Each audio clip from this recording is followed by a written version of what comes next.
Hey, my name is Joe, And I'm Mary Beth. and this is the best of Gen X.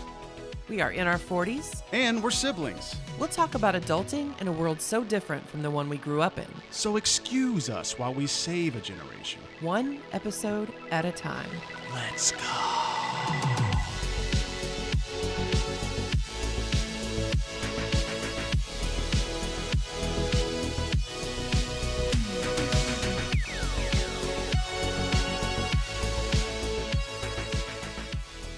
Hey, Joe. Hey, Mary Beth. How are you? I am doing well. How are you? Doing all right. Can't complain. Good. That's not true. I can complain about it. We can always complain. No, but I'm good. Okay, well, I'm glad. So what are you up to?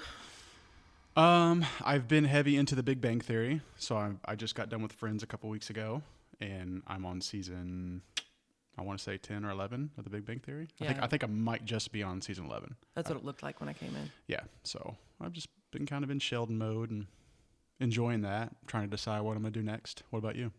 I'm in between shows.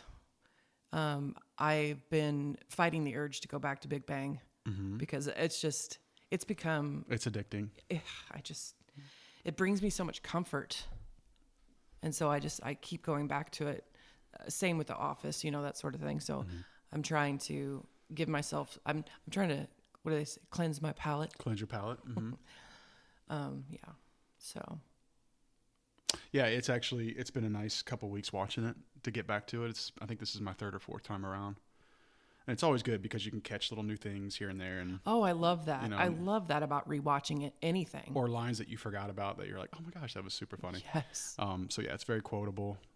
So I've been really enjoying it. Trying to figure out what to do next though. I think you and I had talked about it. I've toyed with the notion of going back to Game of Thrones, but Heartbreak. the ending. So it's either that or it's going to be How I Met Your Mother, most likely. But I also have a couple people that have offered up some suggestions. So Like what? I think there's a show called Kim's Confessions, and I think it has to do with a Korean family that, forgive me, I think I've read the plot once. I think it's maybe something to do with this family owns a supermarket. I don't really remember exactly, but I've been told I need to watch that. That's been told to me a couple times. What about you? You have any? Well, TikTok keeps telling me I need to watch a movie that I don't know that I can quite handle. Have you heard of Saltburn? I think, yeah, I have heard of it. I don't know anything about it, but I've heard of the title, yes. Well, apparently, and I'm probably going to just screw this up, but apparently it's about these maybe high school, college age kids, where one of them comes from kind of an unfortunate background. And when he's off to school, he meets another dude who comes from a very affluent family. And so this affluent kid invites him to come to his estate, Saltburn, for I guess some kind of break. And chaos ensues. And it seems like a dark, maybe thriller. I can't tell. I know Mallory has seen it, but I keep seeing these things on TikTok. First of all, the song from the movie, Murder on the Dance Floor. Murder on the Dance Floor.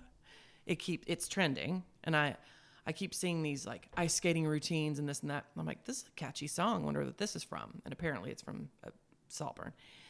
And also there's a trend on TikTok. I don't know if you've seen it, but it looks like married couples are about our age where they're watching Saltburn, only the wife is recording her husband's reactions to a few key scenes. And apparently there are 3 scenes that are just disgusting, disturbing, and they refer to it as like, I think one is the bathtub scene. One is what they call the vampire scene, which there are no vampires in this movie, but they call it the vampire scene, and the graveyard scene. And based on the reactions of the husbands that I'm seeing, I don't know if I want to see this movie. Now, it takes a lot to shock me. I'm not easily rattled when it comes to, art. And yet, I've reached a point in my life where I don't hate myself enough to do something I wish I could undo or unsee or unknow. And the reactions of these husbands is making me think, you know what? I don't know if just to understand what's going on in the culture, I don't know if it's worth something so disturbing I'll never be able to unsee it. Yeah, nothing about that really excites me. But always willing to look into it. Let me know what you think. I don't know. I'm still. And it's called Salt, like SALT, like salt, not salt. Salt Burn. Okay. And it's a movie, you said. Yes. Okay. And Mallory's already seen it, and she didn't give me any. I didn't want her to give me any spoilers, but because I think the one I said, Kim's Confessions, like a series, I believe. I don't think it's a movie. I think it's a series. Oh, this and no, listen, that Korean family may not own a supermarket, but for some reason I feel like I read that. I could be I could be completely wrong on that, but okay. Do you and Josh get into Dave Chappelle at all? We went and saw him at the Palace. Good grief! You're right. Yeah, that was like almost 2 years ago. So have you seen his new special on Netflix? We watched it, of course. What did you think about that? I watched it yesterday for the first time. Well, he is the GOAT. Amazing. He's so brilliant, and I'm blown away by him. Yeah, I thought the way he kind of introed the special was amazing. It was genius. You know, you kind of thought it was serious for a second, then he hit you with the trans man or trans woman piece of the joke. I thought that was great. But when it was over, because it was about 58 minutes or so, when it was over, I thought, oh, is it? Like, I just kind of wish it was. I don't know. I guess I was wishing for more. There weren't a whole lot of laugh, like bangers, right. Yeah. So like he got serious a couple times, and then he would go 5 minutes into this real serious conversation, then hit you with a little bit of a joke at the end. But man, some of his old stuff was just constant. Yeah, but I think that I felt that way too. But at the same time, based on everything all the backlash he's been facing because of his trans jokes, I think that there's a season now in his career where he needs to be more serious and then boom, the joke. More serious, boom, the joke. Because he has important things to say about it. Yeah, I agree. So I get that. Yeah. But yeah, his old stuff is just like one after the other. You're just in pain. I would watch those on a flight, like on a work trip, and I'm laughing with AirPods on. People are looking at me like, "What is this dude?" And I'm laughing every 20 seconds. He's genius. It's just hilarious. He's genius. And but I think you're right though. He's been in the game so long that he's at this point, like you said, where he has a serious story to tell. And he's got these topics that are very, very serious in nature. So he's almost like he's got this great balance of, let me tell you my viewpoint. Let me tell you where we're at. But then he hits you like at the very end with it. So he keeps you laughing at the very end. So he does do a good job, I think, of balancing that part out. That reminds me of something. What I was going to say about this particular special is it doesn't matter to me that I don't get the barrel laughs that I usually get consistently throughout. I would pay to watch him read out of the phone book. I would pay to watch him just give a lecture. He doesn't have to be funny, in my opinion, because he's so interesting. And it made me remember back when I used to teach public speaking, anytime we would begin I did this for a few years, and it was very hard to find. Every year I didn't know if I could be able to find it on the internet, but you remember the James Lipton, the actor studio inside the actor studio. Yes, Will Ferrell does a good James Lipton. Yeah. On the old SNL skits. Okay, so before we got started with the interview speech that they would have to give, where basically their only research, their only information was based on an interview with someone that they admired, or a coach, a mentor, or something. I would always introduce that unit by showing his entire interview on Inside the Actor Studio. And he talked about walking away from that multi-million-dollar deal and going to Africa and people thinking he was crazy. And years ago, this was out. And he pulled me in, and I've been in his clutches ever since. He's just got a brilliant mind and such an interesting story and such a handle on really complex things he's so fascinating to listen to. Mm-hmm. So Yeah. I know this episode isn't about Dave Chappelle, but I will say I really didn't get into him until maybe 5 years ago. And I don't know why. I would hear people talk about his old show, and I just didn't get into that at the time. Maybe I was too busy or whatever. But once I got into him, I was like, yeah, this guy is a genius. he is. A masterful storyteller. Yeah. He captivates you when he's talking. Like I'm like literally on the edge of my sofa Right. watching his special going, okay. And then he pauses perfectly and he gives His you a timing. look, and just everything is, amazing. I want to say it was last year,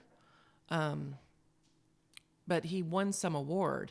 Yeah. And they had that. Did you watch that? I saw that. Yeah. That was amazing. I saw that. Yeah, that was amazing because it gave you a real good behind the scenes look of the celebrity friends that he had that came to basically support him. And Exactly. it was really. I was actually one of the flight documentary things that I downloaded. Oh, so yeah. So it was his previous specials, and I watched that as well. That was amazing. So good call on that.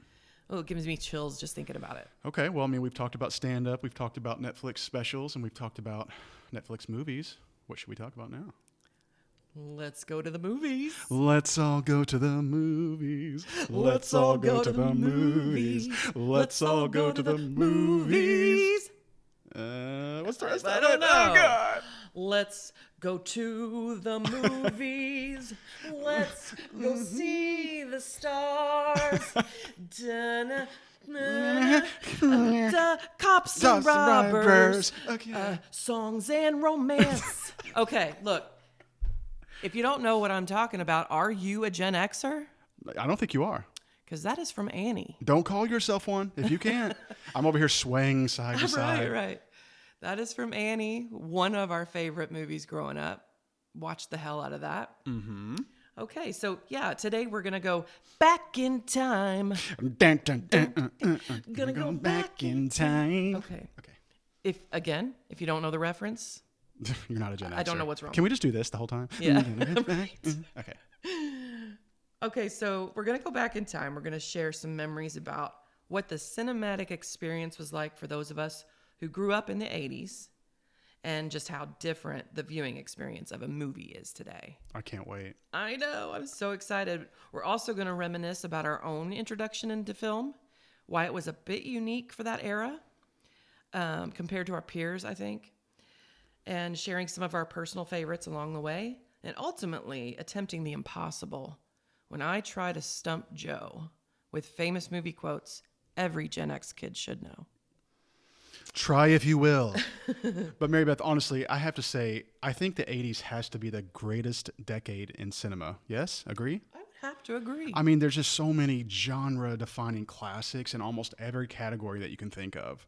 I mean, there was a lot of originality, I thought, whereas, today I think most of the movies are based on a book, a reboot, or a sequel, a remake, whatever the case. And I don't think it was real common to see things like CGI effects, which to me made the majority of the effects more realistic when you didn't have that. How so is everything's more practical. Is it not weird? I feel like I haven't seen a good action movie or superhero like they're good, but the CGI effects, how is it possible that we've advanced so much in technology and yet the effects look faker? Right. Than they did back in the 80s. And that's kind of my point. I felt like back then everything seemed more practical. I don't know.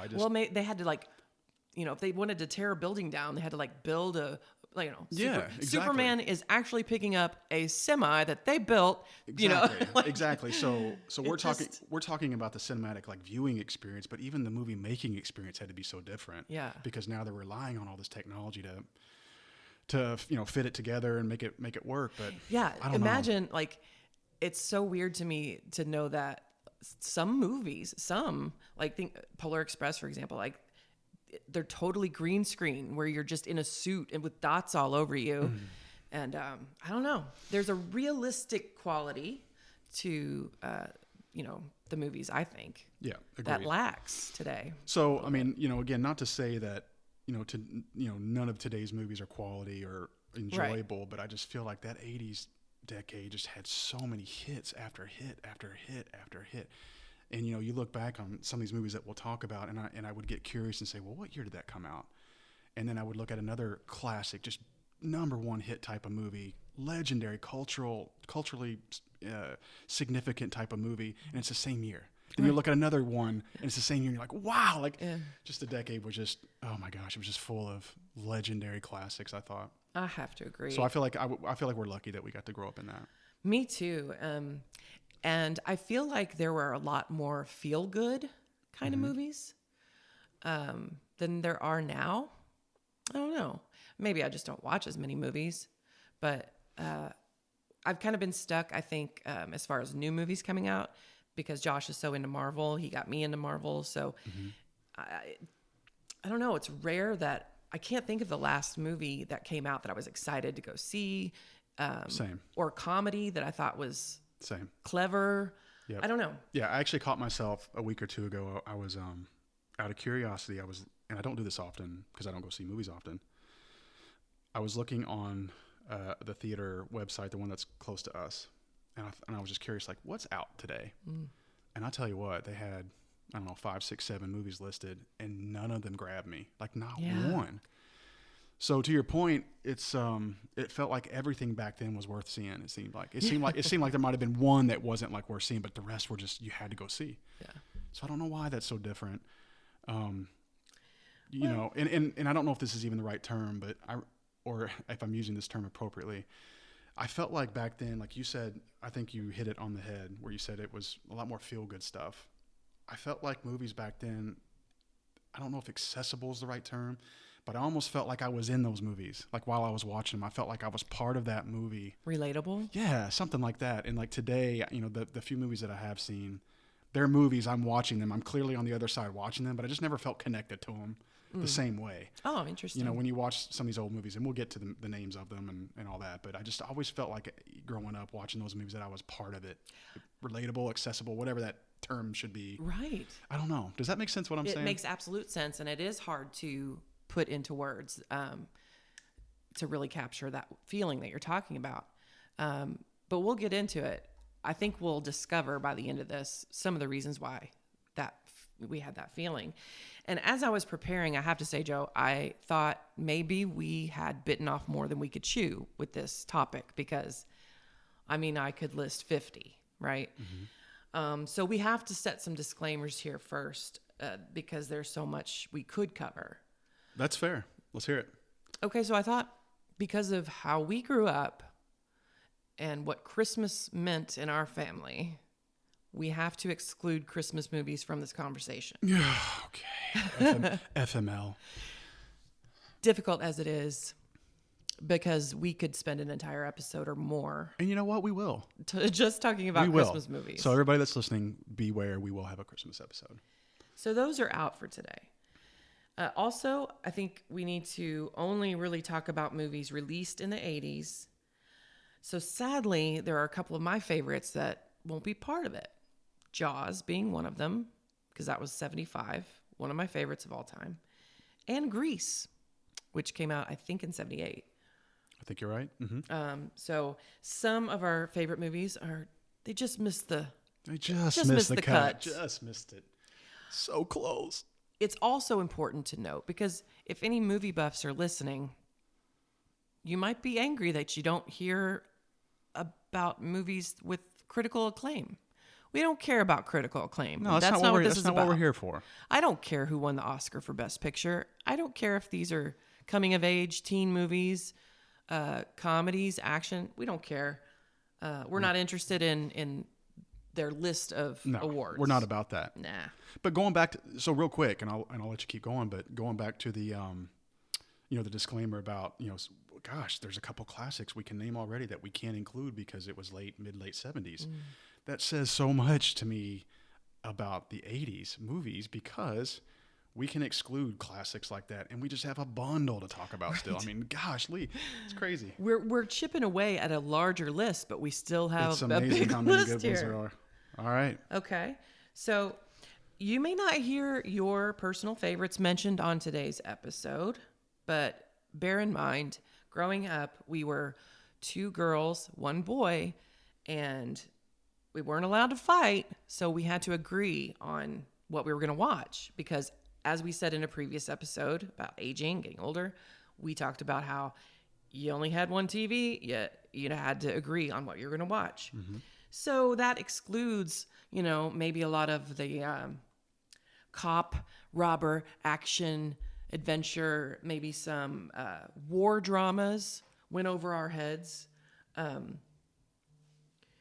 It wasn't all like chick flick type stuff, but we kind of stayed away from the artsy fartsy, too smart humor that we wouldn't have understood. And like I said, war dramas we weren't into. Like I know Platoon and some of those classics from the 80s. So yeah, our age range at the time meant that some of the movies that were our favorites might not be some of your favorites. So just be prepared for that. Okay. All I'm right. prepared. Well, first we need to go all the way back and remember what it meant to watch a movie at that time. Okay? Movies were a luxury. Would you agree? Oh, yeah, 100%. They were a luxury because you didn't have cable. You didn't have VCRs. Going to the movie theater was rare. Like that had to be a special occasion. It was a special thing. So regardless, if you wanted to watch a movie, you pretty much had to leave the house. So you did get movies on TV without cable, but they were edited for television. Do you remember what you would hear? Or no, it was not audio. It was on the screen when a movie was like on a regular channel and it was edited for TV. I remember it being this film has been edited for television. Oh, yeah. It has been modified to fit your screen. Oh my gosh, yes. Yes. I forgot all about that. I wondered if you would remember that. Oh, I do now that you say that. Gosh, that is so funny. Yeah. You definitely don't hear that now. Right. So we had to, so we did have movies, but they were edited for TV. If you did have a VCR, which we eventually got, but I wasn't, fifth grade, but we just have one. And even if you did have a VCR, you didn't quote own movies. You had to rent. You had to rent. So we had to leave the house to go to the movie house. What was a movie house? Classic. It was like a field trip. I loved going to the movie house. It was so fun. Yeah, Mom and Dad would take us like almost every weekend. And it was literally a house that somebody had bought and repurposed it for this movie rental place. Just a couple blocks from our house. Yeah, very 2 or 3 minutes. Mom and pop movie rental. I even remember when you walked in, so it was like, it had this carpet. You walk in on the left and it had the big shelves, like kind of the flat against the wall shelves. Yes. And the movies would just be like laying there, standing tall. And you would have to see behind it to see if the movie was able to be rented or if somebody already had it. Right. Right. Because their inventory was right out there out front. So the cover was in front of the actual case. Yep. And then the little brown case, the little brown rental case was behind it.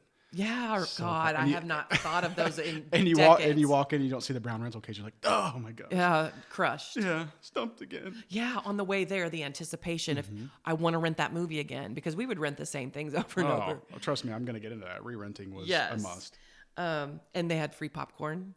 And I also remember the super secret curtain adult section. Dun, dun.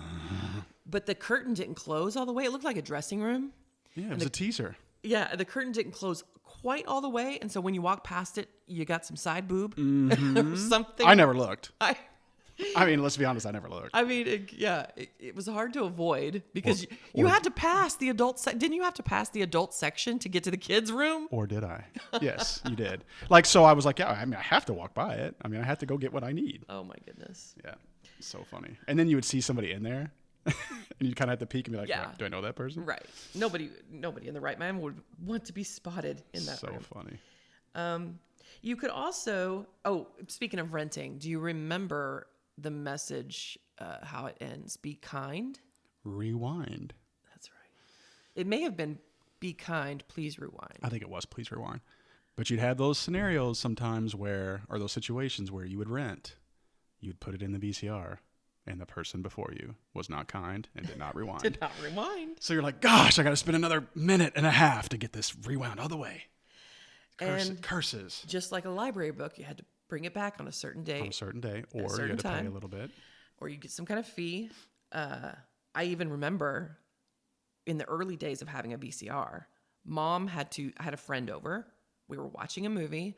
Mom had to stop the tape, rewind it, because we were just under the wire of turning it in on time. Like right in the middle of our movie. Oh, yeah. It was crushed, because I'd have to wait a couple weeks before we could go rent again. So watching a movie was a big deal. You could actually record, if you had a VCR, you could record movies from TV, but they, again, were edited for television. So you got the cleaner versions. This is why I was in high school theater before I knew about Grease Lightning. I didn't know that was a song. Oh, Grease. yeah, because it was that. Yeah. That was cut out of the Right. one that we watched. You're right. You're absolutely right. Because we watched it a lot. And I get why it was cut out, but I just couldn't believe that a movie I cherished and could recite had this song that I'd never heard of. You almost felt slighted a little bit. Yeah, I did. I felt like, I don't know what's true anymore. Right. God. And then if you did record with your VCR, you'd have to contend with commercials. Now, this was like... Don't even get me It was a started. stressful experience. It's like just in the last 5 minutes, I'm getting stressed. I know. Because the experience was so different. So much harder. Yeah, you had to be really good at stopping and recording at the right time, because you didn't want to cut any of the movie off. Right. But you had to kind of sit through the commercials and anticipate when it was going to come back on, because you didn't want to miss a second. And then if you did have a tape and you watched it over and over again, you had to contend with the problem of the film, which could get all crinkled up. Yep. It could get jammed and into your VCR. Remember having to take your finger and like fixing the tape? Absolutely, I do. You had to be very delicate with it, so you could wear it out. It was tough. But we say all this because at our age and at this time, it wasn't like, I mean, there used to be something called the middle class. And I guess that's what we were, like middle class, lower middle, I don't know. But it's not as if we had that one wealthy friend who had a VCR and all the movies, at least when we're talking about like 6, 7, 8 years old, 9 years old, 10 years old. I was in middle school, high school, before you had anybody who had all the movies that you could go to their house and watch, because it just wasn't a thing. We got around all these barriers, and we have only 2 very special people to thank for that. Very 2 special people. Let's talk about them. Okay, let's do it. You want me to talk about them? Sure. So we used to live behind our great aunt and great uncle, Roy and Sharon. And we would spend nights there just with me and my sisters, Mary Beth, our other sister, or our parents would go to play cards or whatever the case was. And it was literally walking distance, a couple minute walking distance. And when you walked into their bedroom, they had 2 custom shelves, one on each side of the bedroom, of movies as far as you could see, right? Yeah, it was like cabinets. Cabinets. Yeah, cabinets with little shelves on them. Yeah, so you open the cabinet. And it was just like, oh. You felt like you had just hit the mother lode of movie. But here's what's amazing about these people. And so many people know and love them. And they both, sadly, passed this past year. But they are largely responsible for shaping who we are, because they were the first people to introduce us to movies and Broadway musicals and theater. And they just opened a magical world up to us. Mom gets really uncomfortable when she knows that we're talking to others about some of the movies that we saw and watched. Yeah, over and over. but we turned out okay. We turned out fine. Mom, you have nothing to be ashamed of, because as GenXers, nobody's parents paid attention. Nobody. Mm-mm. Parents ignored your kids. It made us resilient. You guys were in the kitchen playing cards, drinking, having a great time. And as long as we weren't too rowdy, we were in the bedroom watching whatever we wanted. But Roy and Sharon's collection wasn't, I mean, it was clean for the most part. You know what I'm saying? So we're talking about like cuss words and things like that. Yeah, You know, I mean, we weren't exposed to like pornography. No, and everything it like wasn't that. anything like that. It wasn't like that. There certainly were some rated R things, but there were a you know, damn or a hell in there every once in a while, but it wasn't. And so mom feels very ashamed that she Yeah. did not pay more attention. That I was barely in kindergarten watching some of these movies. But anyway, so they had these cabinets, and the beautiful part is that they had taken the time because they had cable. They had all the movie channels. So anytime you watched a movie, there were no commercials. They filmed themselves. They filmed it with their VCR. And so we had these commercial-free, unedited, that Yes. they took the time, tape by tape. They had hundreds. Yeah, it wasn't like, we're not talking 10 or 15 No. tapes. Hundreds. In fact, so extensive was their catalog of movies in these two cabinets. They had to index them. So we would go to the desk in the bedroom of this, we'd open up the container of index cards, and we would look up by title. By hand, they wrote this on index cards. We'd look up the title we wanted to find. And on that index card would have the number and other movies that were on that same tape. Because you could Yes. fit like 3 movies, 2 or 3 Yeah, movies. so when we say hundreds, we mean like hundreds of tapes. Hundreds of with multiple movies. multiple movies. Yeah. And maybe it wasn't hundreds of tapes, but it definitely was hundreds of movies. It was close. It was hundreds I of bet you it was movies. close. So once you found your index card and you knew the number, every single VHS tape had a coordinating colored sticker, a circled colored sticker with a number on it in black marker or pen or whatever. And you look for your number, and boom, there was your tape, and you could watch Superman. Yeah, it was like a movie card catalog. It was crazy. We loved it. I mean, it was amazing. It was a Yeah. wonderland. I mean, I remember I was young enough where I was still playing with toys. I mean, we're talking 5, 6 years old. But when we went there, we went straight to the movies. We went straight to the cabinets. Yeah, and what's interesting about this and why I think our experience was unique is because at this time, in the early 80s, early to mid 80s, we were at an age where none of our friends could do this. Many of our friends didn't have cable. How do we know that we were watching things no one had heard of? Because we would quote these movies at school and our friends never got the joke. That's the thing. We were seeing things that A, people didn't know even existed, and B, their parents probably wouldn't let them watch. Or their parents weren't watching it. Like, their parents didn't even know this movie existed. Right. We're watching some of the most obscure movies you've ever heard, but we could quote them as young kids because we had seen them so often. And we'd be like, how have you not seen that movie? That's Because so at the weird. time we didn't understand that we were Yeah. very privileged to have all that all that exposure to these movies. Yeah, So, we didn't know what we had. yeah, it was amazing.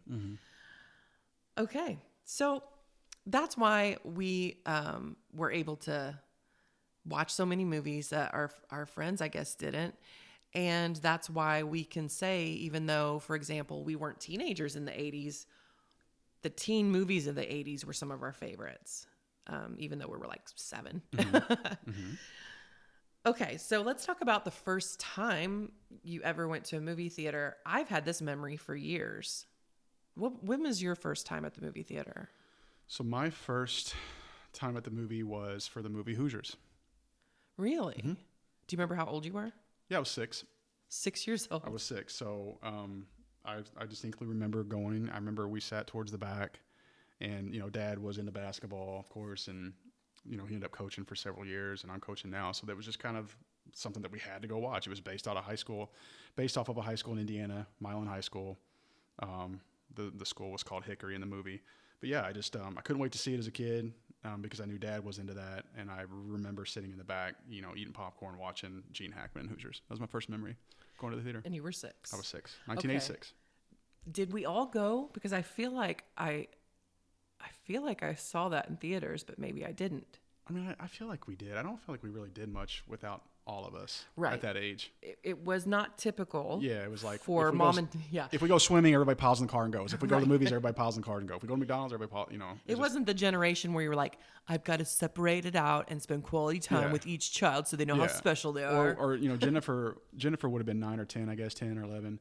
It wasn't back then. It wasn't like Jennifer would say, I'm just gonna stay home. No, it was just like you just went. Right. Everybody just went together. So I feel like I definitely remember mom and dad both being there. So I feel like you guys were there as well. Okay, well. So that was my first memory of being in a theater was the movie Hoosiers. Okay, so I'm trying to remember the movie. I always thought was my first. It was because it's a very early memory. Mm-hmm. It was for my 7th birthday in 1985, and remember we could only go to Louisville. Oh, yeah. Yeah, there were no theaters here. No, you're right. We had to cross the Great Bridge. We went to see Follow That Bird for my birthday. Okay. It was so special because we hardly ever went to the movie theater. It was a big deal. But what I remember so much about it is maybe I don't remember it as my first, but it sticks out so much because the film strip melted in the middle of the movie. Like while you were there? Yeah, so we're watching it on the big screen, and all of a sudden, you just saw it went white, and then you saw a melting film strip You're kidding me. disintegrate in front of us on the gosh. screen. And so they had to stop. They had to make us all, we had to go outside. I remember we were outside in the hot sun because it was August 2nd. Mm-hmm. Oh, wow, yeah. Outside in the hot sun in the parking lot, we waited for what felt like forever. Mm-hmm. And then they let us all back in It's like a safety thing. and started back. Okay. Yeah. Wow. So I've never had that experience. I haven't had it since, but obviously it stands out. I thought that was the first one that I saw. You know, I certainly don't remember that movie, and I would have been a little bit younger than I was when I saw Hoosiers. So let's just say that that's the first experience that I remember is the movie Hoosiers. Same. And so Follow That Bird was a Sesame Street production, of course. And I guess Big Bird was off to some adventure. I don't even remember what it was, but I couldn't believe when I looked it up to see when it released.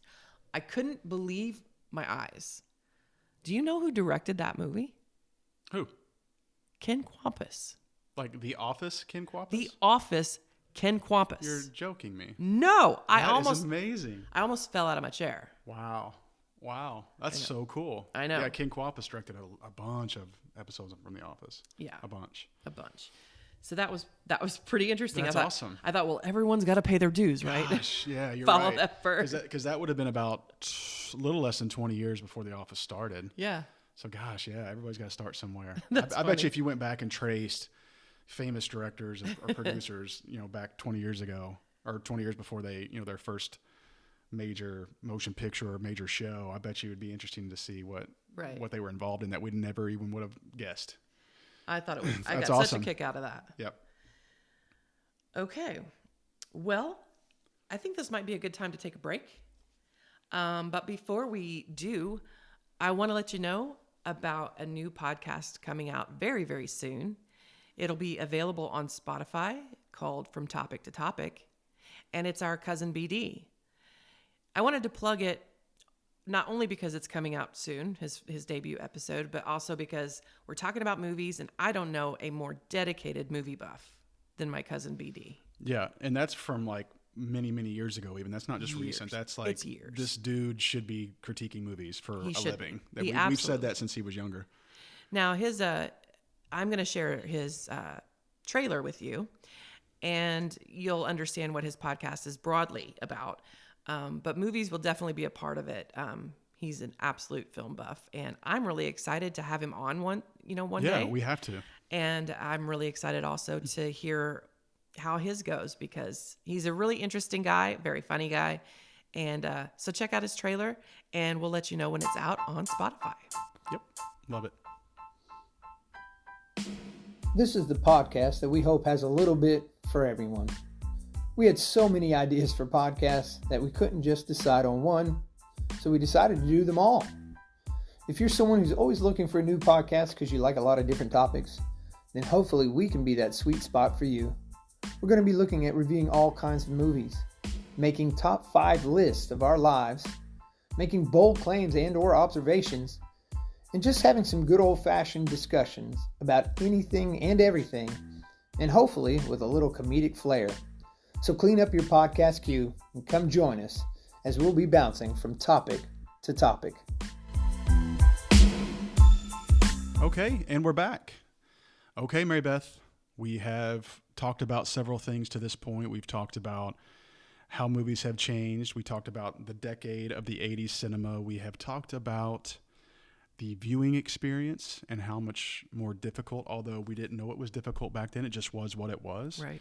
We talked about how that has changed over the years. You used to have to leave the house. Now you can watch any movie at any time, day or night, and you don't even have to leave your bed. Shoes off, pajamas, grab the remote, hit the button, and you're on any streaming app you want. It's amazing. HBO, Cinemax. You know, and not to go back to Roy and Sharon, but, you know, like you said, they did have Cinemax. They had HBO. I don't remember anybody else in the whole town that had that. I don't either. But when we went there, they had that. Yeah. And it was like, man, you were seeing some good stuff. So, yeah. So, I mean, we covered some good ground. I think now it's time, Mary Beth, that we talk about our top 5 favorite 80s movies. You know, Joe, at first when I was thinking about my top 5, I was narrowing down very much against my will. Okay. You're struggling, huh? It was impossible. Impossible. Okay. Tell us about the struggle. The struggle was, I thought, well, what do I mean by favorite? How do I narrow this down? I mean, I've got a list of like 30. And I thought, well, I've got to define favorite. And I thought maybe one qualifier is to say, by favorite, I mean something we watched so much that we could damn near recite it. Mm-hmm. That's a lot. But even then, it only narrows it a little bit. The pool is still quite deep. Yes, that is going to be hard. It is going to be hard. So I'll do my best. And how about this? I suspect we might have a few of the same in our top 5. Without a doubt. So if I hear yours and I happen to share some of those, I'll just pull from the rest that I have on my list. Yes, we have a bank. Well, I do. So why don't you go first? I will, and I do think it's fair to say that we'll probably have some good backstories on some of these, which I think the audience that's on the edge of their seat would love to hear. Must be. Have to hear. Who this. wouldn't be? Okay, I know I would be. So I'll start. Listen, this has never left my top choice of favorite 80s movies. I don't know that it ever will. I don't know that it ever can. Top Gun. The original Top Gun. Listen, there's so many reasons why I love that movie, and I still love that movie today. Number one, the soundtrack. I think the soundtrack was just unbelievable. There were so many good songs in there that really juiced you up, got you motivated and excited, and so I thought they did a really good job with the music. Kenny Loggins. I mean, Tom Cruise is Tom Cruise. I mean, the dude was just made for that role, just absolutely made for that role. Yes. And I think once upon a time I Googled how old he was. I want to say he was like 24, 25, but man, that was just right time, right opportunity. Just I couldn't imagine it being casted any differently. So. I think the music, I think just, our dad was a military guy, and we don't want to spend the entire episode on that necessarily, but, he was in the Air Force as a pilot. He was in the Air Force, a fighter pilot in the Air Force, and so he had a call sign just like Maverick and Goose did. And so growing up as a kid, when you idolize your dad, when you're, his only boy, and and not to take away from you and our sister's relationship with him, but I was the one throwing ball with him and talking about basketball and doing whatever, and he would sit me down at the dinner table and tell me military stories and his basic training and his flight trainings. And Dad was always so good about storytelling and going into real specifics about how he went into flight trainings and what he had to wear and not to wear, blah blah blah. Yeah, I loved hearing his stories. I did too. So in fact, sorry to interrupt, no, but okay. While we're on that. The movie viewing experience, I love hearing Dad's stories about how he would take a couple bucks and spend all day at the theater in town and just watch, back to back. Yes. Anyway, go ahead. But in my mind, Dad was Maverick. Yeah. And while it was the Air Force, the movie's based on the Naval Academy or Navy, still you're landing on land versus a ship, but it was still the same kind of concept. And I viewed my dad as Maverick when I'm watching this movie. I'm like, wow, that's what my dad did. I did too. But I also thought, so there's that piece of it where I just felt connected because of Dad's experience as a pilot. And I even had, I think, a couple fighter, because of the movie. I remember one time, I think I was probably 8 or 9, I had a poster in my bedroom on the side wall of 2 fighter jets because of that movie and because of Dad, but because of the movie. And I thought, man, I want to do that one day. Yeah. So there was just, a few good reasons why I thought that movie was top for me. Hey, did you see the new one? I did see the new one right after it came out. What'd you think? I actually really liked it. Obviously, I don't like it as much as the original. Did which you I see think it is in the understandable. theater? I did, but I thought they did a really good job of honoring the first one without Sure. going too far. You know what I mean? I totally agree. So like the way it started with the music, and then they would like do little flashbacks and stuff, and then Val Kilmer and all. So I really thought they did a good job of that. I did too. I thought it had the perfect amount of nostalgia. It wasn't too much, wasn't too little, just right, Exactly. just the exact amount. Oh, I thought it was so fun. Yeah. And something interesting, and I've seen it on a couple of recent movies. Before the movie started in the theater, there's Tom Cruise sitting in like a director's chair or whatever. Do you remember that message? He was like, "Hey, thanks for coming, and I hope you enjoy." He gave some kind of like message that he. Yeah. I like that. Yeah. Now, Tom Cruise, as we know, is a little cray-cray, but I'll always love him. Yeah, I can't get down with the Scientology stuff, but I love great him. at what he does. He's great at what he does, and he's so passionate. Right. Yeah. Almost to a laughable level. Right. It's part of what makes him him. Yeah, and I love that about him. You hear actors and actresses talk about dedicating their craft, being dedicated to their craft. He's certainly got to be one of the top ones. But even in interviews, he's so intense. Yeah. And I'm an intense person, and so I really love that about him. So, I know we have a lot to cover, but, again, soundtrack, Dad being in the military is having that kind of connection and love for it. And then, there was tragedy, there was love, there was a love story within it. There was like kind of like a taboo kind of thing where it was like the flight instructor gets with the flight student. Sure. So there was tragedy, there was that kind of love story, there was a war. There was a terrorist kind of element to it with the MiG fighter pilots, and so there was just all kinds of different things that I thought made it really amazing for me. So that's my top. Great one. Yep. So do you want me to keep going, or you want? I want you to keep going. Okay. So the second one I have on here is the movie Hoosiers. We talked about that. Gene Hackman is 94 years old, if you can believe that. Today, I think he just celebrated his 94th birthday. Hard to believe. Great story. If you're a basketball fan, that you don't even really have to live in Indiana. I know plenty of people that aren't from here that enjoy basketball, and that's one of their favorite sports movies of all time. It's just got a great message, and it's based on a true story. So it's based on a small school that actually went to the state title, had no chance of beating this bigger team, and they, at the end of the day, they win.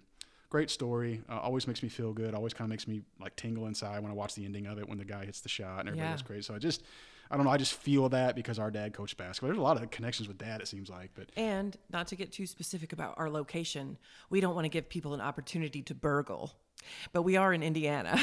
We are in Indiana, so we are Hoosiers, whatever that means. We're Hoosiers. I think every person from Indiana would have some connection to that, especially basketball. We're from a basketball family. That's right. You're kind of born into that movie if you're from here. Sure. And the guy that the guy that did the film, Angelo Pizzo, so just a small note, he is a huge Indiana basketball fan. Oh, cool. And he has, I think, to what I've heard, is season tickets, and he still comes to Bloomington, and so that's pretty cool. Nice. Well, can I say something about that as well? Mm-hmm. You've got some interesting picks here. Do you remember one of the things about Hoosiers? The score was so badass. That music, that victorious anthem in your heart theme. There's like build up to it. Oh, it's just beautiful. When George W. Bush came to Silver Creek, I was a teacher there at the time, and it was really crazy because a couple days, top secret, a couple days before, there were these strangers. Mike, I'm not going to say his name. Our principal was walking these 2 or 3 strangers around the building for a couple days, and we didn't really who's that, and everybody's being very hush hush, and they were nicely dressed, very, very sharp suits. Had to be Secret Service. No, I don't know. To this day, somebody was scoping the place out for security. He was purposes showing and them stuff. around, and it was just very weird. And then we got the news that this is happening. But it was like, we didn't have much notice. You had to stand in line at the school to get tickets. You and I managed to be there. And I know mom and dad were there somewhere, but seating was, I don't remember how they did it, but you and I were not with mom and dad. You and I were together on the bleachers. And this was in our gym. Yeah, I remember being there. Very surreal moment. Okay. Now they covered the double doors that you could see out to the parking lot. They covered them with curtains. It was very secret, man. They rushed him in and rushed him out. And look, when he came out, now our gym was filled. Now we don't have, our school at the time did not have this massive stadium like high school gym. I've never felt the physical impact of that kind of roar in my life. You could feel it in your chest. The screaming was so loud. What was so cool is that when they rushed him on stage through that curtain, what was playing on the sound system but the theme of Hoosiers? Do you remember that? I do. Yeah, I do now that you say that. It was the most tingly moment of my life. The thunderous applause. You could feel it in your body. I look over at you and you have tears in your eyes. Oh, I couldn't believe I was in that moment. I know. I mean, think what you want about what the Bush family or whatever, but it was a president of the United States in our high school playing the theme of Hoosiers. Yeah, it doesn't get it better wasn't even than so that. much about who he was. It was just the moment. The It was just experience and the was incredible, and they played that theme song, and it was perfect. Yeah. And I looked over at you, and you had tears in your eyes, and it's just something I'll never forget. Yeah, you're right. I just wanted to share that. Good call on the score. I mean, it's very powerful. It gets me every time. Same. Okay, good stuff. So the third one, I would almost be willing to bet my house that we had the same one on this one. Okay. The Breakfast Club. Of course. Stupid, worthless. No, we won't get into Yeah, we don't want to get too bad. See, this is what you get in my house when you spill paint on the garage. Yeah, so this movie to me never gets old, and it was the one movie I remember vividly where you were like, we were younger, and you were like, hey, let's spend the night in the same room and let's quote The Breakfast Club. And we did. And we did. And we did it well. We did it well until we fell asleep. We did all the dialogue. Now, I think this nerd is... alert, nerd alert, nerd This alert. is a perfect example of why mom feels such shame, because The Breakfast Club is loaded with cuss words, right? Yeah. And we were very, very young. Very young. Very young. Yeah. Now, but we had fantastic parents. We knew better than to repeat these things. And we were well behaved in public. We were very well behaved children. So we didn't, it's not like we went to school and was cussing 100%. all the time I mean, in elementary school. That's right. I mean, it was because we were parented well. We were able to watch those things and not get stupid about it. Right. We didn't go out and start acting like heathens, and We didn't pick up the language. yeah, we didn't start talking. That to teachers. happened much, much later. Yeah, exactly. We didn't start talking to like school administrators and teachers that way. And we just knew the difference between right and wrong and all that kind of good stuff. Yeah, well, that's a great pick. And we would be doing the entire decade of the 1980s a disservice, talking about movies and not mentioning a John Hughes film. Oh my gosh. John Hughes was king. Money. Dude was awesome. One of the best. One of the best. And so The Breakfast Club has got to be a shared favorite for sure. Yeah, and the last thing I'll say about that, unless you have anything else, recently my son's been on this trend where he's doing some thrift t-shirts. He likes the old vintage t-shirts, and he's like, Dad, I got you this t-shirt. I think you'll love it. And it was a picture. It's a white t-shirt. It's a picture of the Breakfast Club. Like, it's a picture of Johnny, like, in the field. Yeah. So. Doesn't that make you proud? Oh, it does. I'm like, wow. Look what I've accomplished in life. Our nephew, Seth, one of his senior pictures is he's got his cap and gown on over his clothes, and he's on the football field, and he's walking away from the camera. I remember seeing it. And he's doing the fist in the air. It's a great picture. I love it. Yeah, so it's kind of like it's become my nighttime t-shirt, The Breakfast Club. Yeah. So that's number 3. I'll keep going so you can have a chance to go through yours. Number 4 for me, and again, this wasn't. I mean, I guess it was kind of in order. I mean, Top Gun was top for me. It's hard to put them in order. Yeah. So when I say number 4, it's just number 4 on my list. The Karate Kid. Oh my goodness! Put him in a body bag. Yeah. Finish him. Sweep the leg. You got a problem with that? I mean, just anybody who's anybody that was around in that era. It doesn't have to be a kid. It can be adult. I mean, you quote that movie.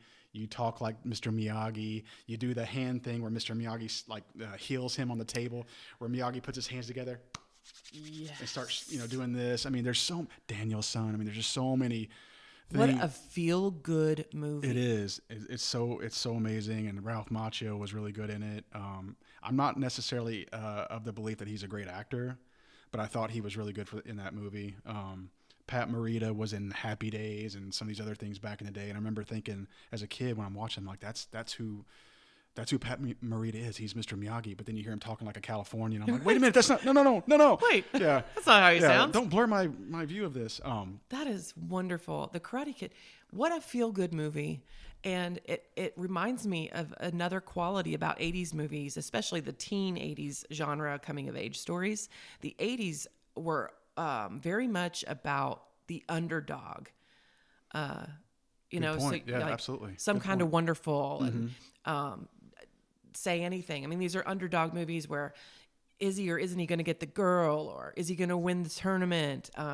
So watching the underdog be bullied, and there's always a bully. Oh. There's the kid that's picked on, and then in the end, all is well. That's great.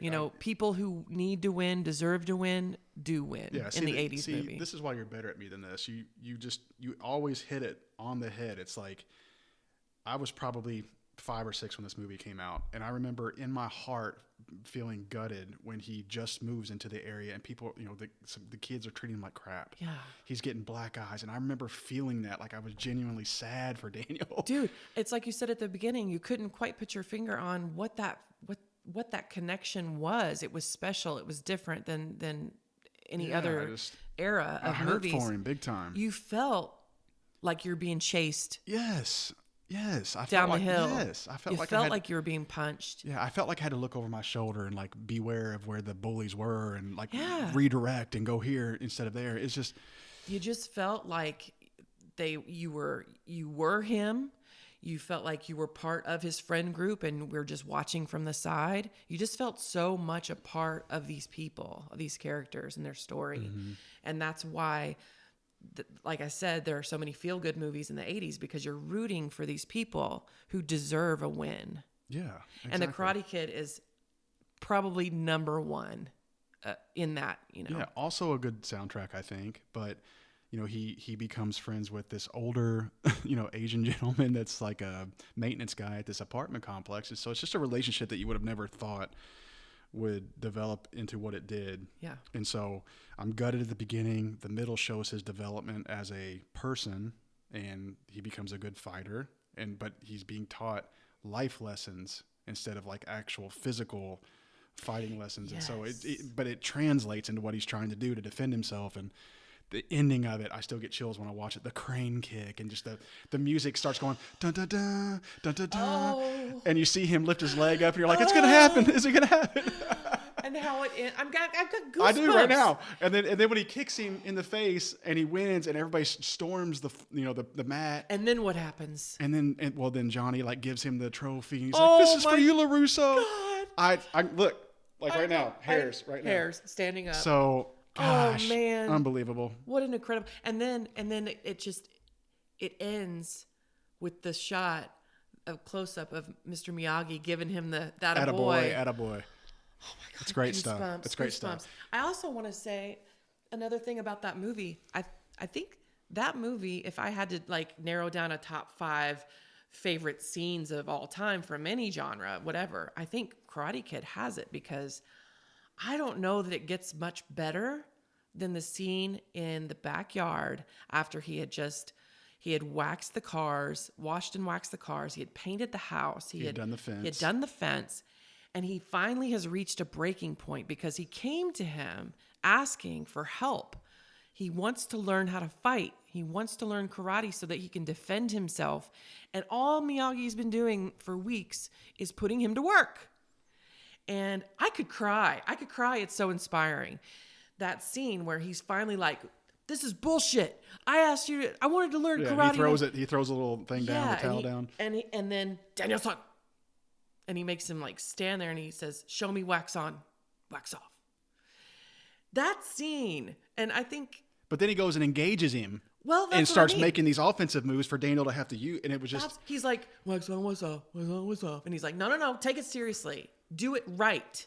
And Daniel, in that scene, learns that he has been teaching him karate this entire time. And at the very end of it, where he finally does them all at once. Right. He engages him. You can see the look on Ralph Macchio's face. You can see the look on his face where he's like, holy shit. Mary Beth, you're so right. It's amazing. And then when that scene is over and Miyagi like bows to him, it was the ultimate Miyagi mic drop. Where he was like, He bows to him. He's like, that's what have been teaching you. Oh my Lord. And the look on Ralph Macchio as Daniel's face where he's like, and I felt it with him. I was like, holy crap, what just happened? Like, you're right. What in the hell just happened? It was absolutely a mic drop moment. I love it so much. And I promise not to tell a story on every movie, but I have to tell you a funny story. Okay. Because I think the crowd will like this one. So because of that movie, I obviously, like every kid in my era, wanted to be a ninja, wanted to be in a karate tournament. So I think like karate dojos locally like blew up. So mom and dad got me a gi and the black belt for Christmas that year. I remember. So I looked like the karate kid, and our cousin Steven came to spend the night one night, and this is no lie. I cannot believe to this day my dad did this. Mom must not have been home, but Dad cleared out that living room area as soon as like our old house. When you walk through the kitchen, there's that little middle area by the steps. He cleared it out, turned the light switch on above, and we had a karate tournament, and Dad officiated it. And fantastic! Me and Steven did our own like Karate Kid tournament. Oh, fun. Dad gave us points if we hit each other in the chest.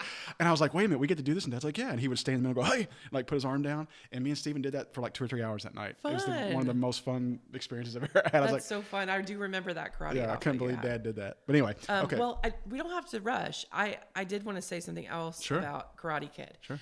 This is one of the reasons that I love the show How I Met Your Mother, because one of the storylines is that Barney, he swears that the real hero of that movie is not Daniel LaRusso. The real hero is Lawrence. Of course he would say that. Of course Barney would say that. And so the whole time you're like, man, this is Barney. Barney's just he's got to be against the grain. He's got to be different. Everybody knows the real hero is Daniel LaRusso. But then you get to the bachelor party. Spoiler alert if you haven't seen this show. Then you get to Barney's bachelor party. And you remember at the end, well, they had Ralph Macchio in it. And he's so disappointed. He's like, you got me the Karate Kid? That's not the. But the whole time, there's also a clown with them in their bachelor party group. And then suddenly at the end, the clown starts talking. And as he's talking, he's removing his makeup. And at the end, and he takes off his wig, you realize it's him. It's Johnny Lawrence. And I remember watching that feeling just so nostalgic, so happy. It gave me the warm fuzzies. And then Cobra Kai comes out. Mm-hmm. They took such a risk, dude, because you can really take something magical and beautiful that's stored in our collective memory and really mess it up. Yeah, I was nervous about that. I was so nervous about it. But Cobra Kai, if you have not seen it, is so good. It is really good. It is really good. It is so fun. And to see the story really more from Johnny's perspective and what kind of guy he is just really fun. Yeah. I just love it because I love the way the original movie ended because you kind of had some hope for Johnny Lawrence as a human being. Mm-hmm. And so to see him. Yeah, I think Karate Kid 2 and 3 were pretty good. We're not going to talk about those, but I think those were pretty good. But having Cobra Kai for us Gen Xers, I think it was like we needed it. We needed to have the Johnny Lawrence story. We needed that to be incorporated into the. It's got seasons. It's a series, but that story continues, and they're doing it well, and that's just awesome to see. Kudos to whoever decided to do that. Okay. And then my last one is gonna go back in time. Dun, dun, dun. I have to say to the future. That the soundtrack, Huey Lewis, Dad introduced us to Huey Lewis in the news. We listened to it in the car on the way to school every morning. Mm-hmm. The sports album. That's where I learned the sports album. You're one of your best friends of all time, Reginald. Reginald. We'll call him Reginald. So Josh and I got married on Christmas night in your living room, Mm-hmm. and our sweet, sweet Reginald Ronnie married us. Mm-hmm. And he included lyrics to Huey Lewis songs. And he spoke them. And he It spoke was them perfect. in our vows. Yeah. And I'll never forget that. Yeah. It was special. Why? Because Back to the Future and this music. Go ahead. The original. I was just gonna say the original Back to the Future. It's so hard to rank these movies, but it's got to be not just mine, but I would imagine it's got to be in the top 10, 15 of just anybody's favorite movies. It's Michael J. Fox was amazing. He had, what was the show he was in the 80s?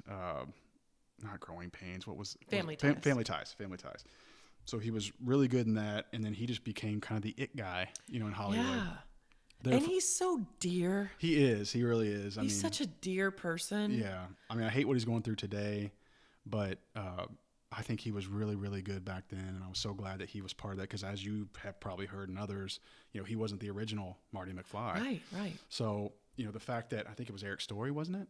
So, Eric Stoltz. Or Stoltz, sorry. Yeah. So the fact that he kind of landed into that role, I just think it's, again, we talk Fate. Fate. We talk about all these shows and movies that we've mentioned that are perfectly cast, and I just can't imagine anybody else being Marty McFly. Right. It was just a good job by him, and there were just so many cultural references and things that people still talk about, or things that people still imitate from the movie.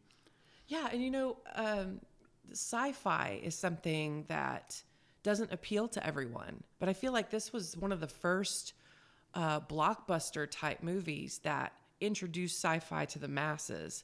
And so it was like just enough sci-fi fantasy for the mainstream, had just enough action adventure.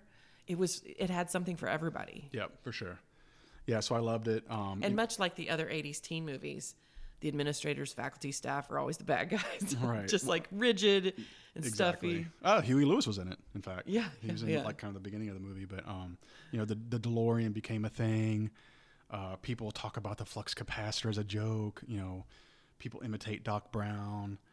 There's just so many things. I mean, I dressed as Marty McFly for Halloween one year as an adult. I wore the red puffer vest jacket with no sleeves, and I wore the denim jacket and the pants, and I took my maroon backpack and put it over my shoulder, and I got my son's skateboard out, and I drove in the back of somebody drove my truck to a neighbor's Halloween party, and I held onto the back bumper and skateboarded to his house. That's awesome. Like, I just, there are just so many fun things about that movie that people still talk about to this day. And Johnny Be Good. Johnny Be Good. That part. I even hear people to this day say, "What a Biff!" Like, if they're acting like the Biff character from that movie, Yeah. they'll say, "What a Biff!" So amazing. It still holds up. 40, almost 40 years later, still So holds up. good. Yeah. So good, so special. Okay, so that was a long top 5. Yeah. What you got? Okay, well, I did. You had 3 of mine. Mm-hmm. The Karate Kid, Breakfast Club, and Back to the Future. Okay. But I have others to choose from. I'm just not sure I could narrow them. Let's see. All right. Well, I'm going to say one of them was Superman 2. How do I not even mention that in mine? I was obsessed with that movie. Bro. Superman 2, my Now, favorite. Sharon, we watched this one She had because it. she had it recorded. And so it was a few years before we were ever able to see Superman 1. I know that we didn't really see Superman 1 a lot. I think it came after we saw Superman 2. So we kind of did it backwards. But it's only because that's the only one we had. Yeah. But Superman 2, just Oh my so gosh. much. It's got to be the best one. I mean, It's probably my favorite of all of them. I love the helicopter. It's funny, on Big Bang Theory, Sheldon debunks, that. There's always got to be some nerd, like some Neil deGrasse Tyson saying, if he were really flying that fast in Top Gun, he would melt. Right. Yeah, his skin would fall off. Yeah, Penny says something on Big Bang Theory about Superman 2, and he goes, "Is she serious?" Or like whatever he said. So I love him saving her from the helicopter off the building. The Niagara Falls part where Lois is determined to make him admit that he is Superman, because she's this investigative reporter who did some digging when all she had to do was look at his face. Right. Glasses don't make that big of a difference, but somehow we bought it. Yeah, it was kind of comic booky in that sense. Yeah. But Somehow you we had bought it. General Zod, and you had the other two villains that escaped from the glass, and oh my gosh. Yeah, Gene Hackman as Yeah, Lex Gene Luthor. Hackman. So gosh, he'd And have been in his early 50s then. Remember his little sidekick? Yes, it's from Louisville. Yes, he's from Louisville. Ned Beatty. Ned Beatty. Good call. So he helps him escape out of jail Yes. from a hot air balloon. Yes. There's so many different angles to that. Such great stuff. The elevator in Paris. The elevator in Paris. Eiffel oh my Tower. gosh, the Eiffel Tower. Yeah, and then they have the big fight sequence in Metropolis. Really great moments. Oh my gosh. But then he finally does admit to her when they're in that hotel suite everything's pink. Mm-hmm. All he does is take off his glasses and stand up straight. And she's like, oh, I knew it. Yeah, but he puts his hand in the fire and he doesn't get burned. Right. Remember? Right. That's so. And she was like, so he had to admit it. Mm-hmm. And then it's nice because he takes her to his fortress of solitude. Correct. And so it's nice because he gets to introduce her to who he really is. And it's in this, I love how he goes off to this tropical place just to pick out a flower for her and come back. And I love the end not the end, but the climax of the movie where they're at the Fortress of Solitude and Superman tricks them. Flips the script. Love and when Gene Hackman realizes, he's like, so you were in there. Amazing. And he took everyone's power away. And she's like, you're a real pain in the neck. And so they all fall down. It's so great. Great.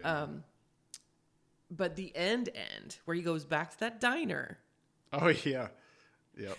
And beats up that guy who throws him into the little. Yeah, that was great. Yeah. That was great. That was fun. Yeah. Superman 2 and Christopher Reeve. Oh my gosh.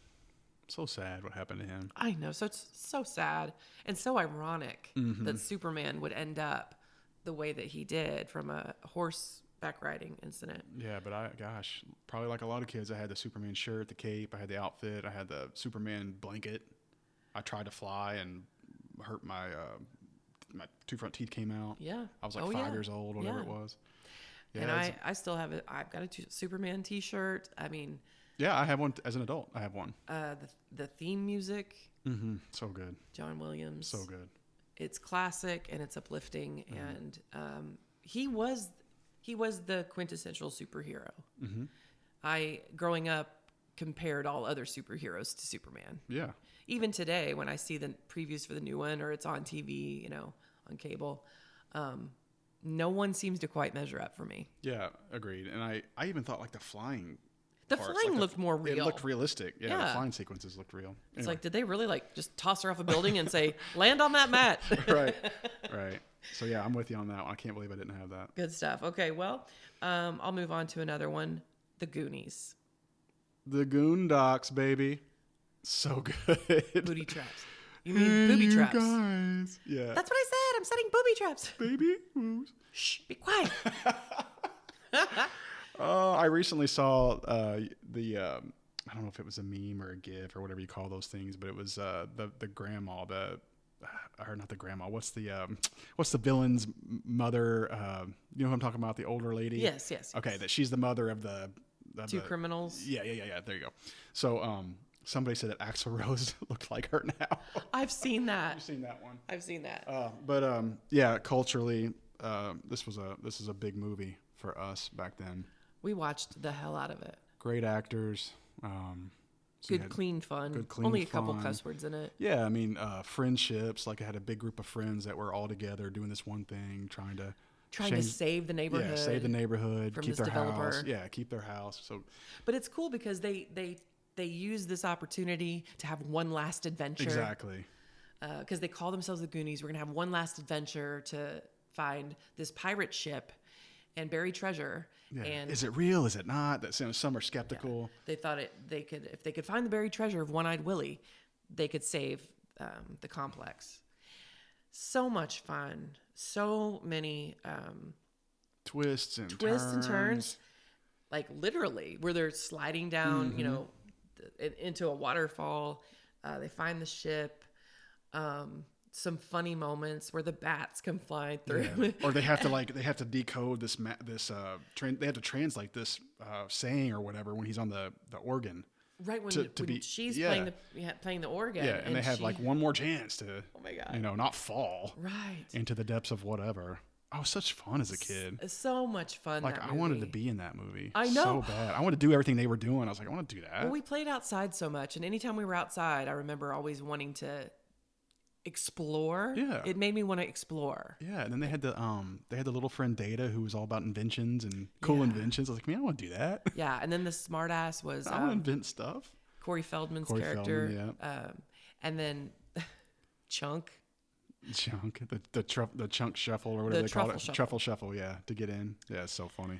It was good times. And I did have a fun fact about that. One of my favorites is Martha Plimpton.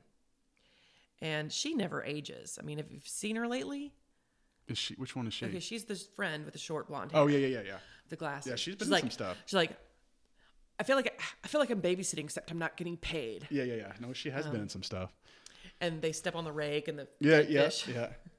Yeah. No, she was good in that. You'll never believe who her dad is. Who? I found this out several months ago. Keith Carradine, Penny's dad. Really? Yes. The guy that was in Dexter? Yes. Wow. Lundy. That's her real dad. I love Keith Carradine. No, I had no idea. And then what was it? Sean Astin, is that his name? Yes. Yeah, and who was his mother? Patty Duke. Patty Duke. Sean Astin, it's one of the reasons that I love Stranger Things so much. Because he played in season 2? Mm-hmm. That just takes you back. And I love him in Big Bang Theory.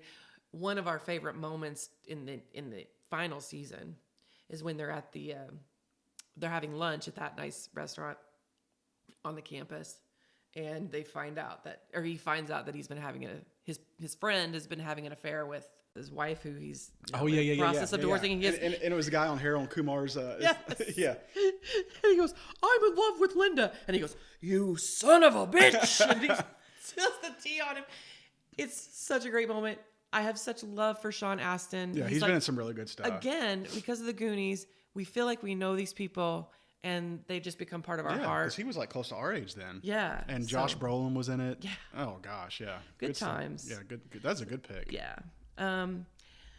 Okay, this is tough, man. Okay, I'll go to Grease 2. I watched the crap out of it. I wanted to be Stephanie Zanoni. It is leaps and bounds worse than the original Grease with Travolta. But I love it. It's become a bit of a cult classic. Yeah, agreed. Not as good. The singing is not great. Michelle Pfeiffer cannot sing, but yet they made her sing in this movie. I wanted to be her. She was so cool to me, and I had a Pink Ladies jacket. Yeah, that movie was kind of cool. Yeah. Definitely not the same as the original, but again, like very you said, very funny. But like you said, we can't mention the original because it's just like Jaws. It's just like what was the other one you mentioned? Where it might have been Grease. Yeah, it might have been the original Grease. So yeah, well, it's a shame. I take it back about the music. There's some great songs in it. The bowling alley scene is great. Let's bowl. And Johnny. Yeah, I kind of liked Johnny. I love that dude. I liked Johnny in that one. I got a rep to protect. Yeah. He's hilarious. And I think correct me if I'm wrong, but isn't the only Pink Lady that was in both is Frenchie? Or am I wrong on that? Yes, but she's kind of in there in bits and pieces. Yeah. And also, fun fact, Paulette is actually Judy Garland's daughter. Oh, my Lord. Lorna Left. Did not know that. Yes, sir. So I knew that growing up watching it. So as much as I loved Wizard of Oz, that made it special. And so she could sing, obviously it's in her DNA.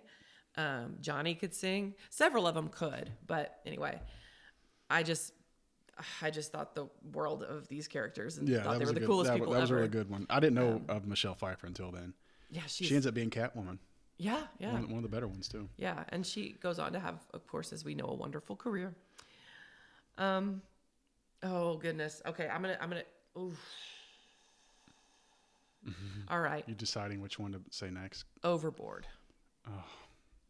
Overboard. Overboard. I wonder, this goes back to our conversation about movies that we feel like everybody in the world should know about, Yes. but maybe we're one of the few that know about it. I wonder how widespread that popularity is with that movie. I don't know. Well, widespread enough for them to make a remake, which I would not see. I refuse to see it.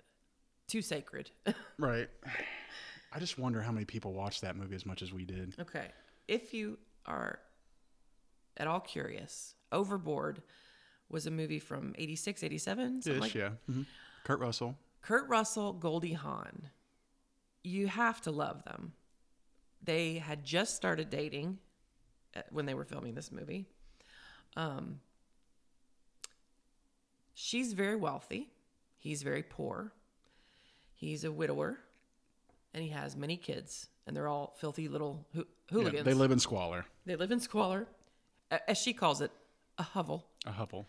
And he's kind of like a handyman. He's a handyman doing odd jobs and things like that. She hires him to work on her yacht to build her a closet for all of her shoes while they are in port, where he lives. Well, something goes wrong. She's not satisfied with the closet, which looks really cool, by the way, but she's upset that it's not made of cedar. Right. And so she refuses to pay him because he didn't do the job she hired him to do. What ends up happening, she pushes him off the boat. Throws his tools overboard. What is the guy going to do? That's how he makes his living. So he's pissed. She ends up, after they've set sail, she ends up tripping, looking for her wedding ring, falls overboard, and loses her memory. On the news, Kurt Russell sees this woman. She doesn't know who she is. He thinks, this is my chance to get my money back. So he goes to the hospital, and she's being awful. She's awful, folks. She's terrible. Mm-hmm. She's a terrible, bitchy person. And she's mistreating the staff, and they just cannot wait to get rid of this woman. They didn't ask for any real verification. All he knew, because she wore a thong when he was on the yacht doing his job, he saw a birthmark on her butt. Like a little strawberry birthmark. Like a little strawberry. That's all he uses to prove that he claims her. He's her and they want to husband. get the hell rid of her.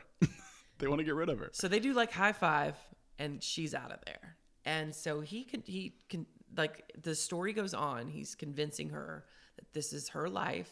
They are married. These are your children. This is where we live. He makes up just a fake past that he keeps referring to. Don't you remember when this and that? Convinces her that she used to be huge because her clothes are oversized from the Goodwill that the kids. Mm-hmm. Just so much fun. And so she's trying to adapt, feeling like, I've never done any of these things before. Why does it feel so foreign? It's because it is. Mm-hmm. But she's like cleaning the house and washing dishes. And so they eventually fall in love. And now, how do I tell her that this was all a lie?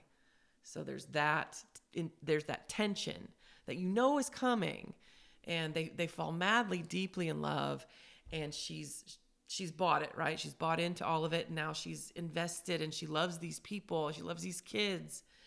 And he feels so bad he eventually has to tell her. And so there's the fallout. Mm-hmm. And the ending is so wonderful. Again, I wouldn't call him an underdog, so to speak, but he's a down on his luck character. And turns out he's like, I can't believe you gave all that up just for me. And then the big surprise, what happens? That it's all hers.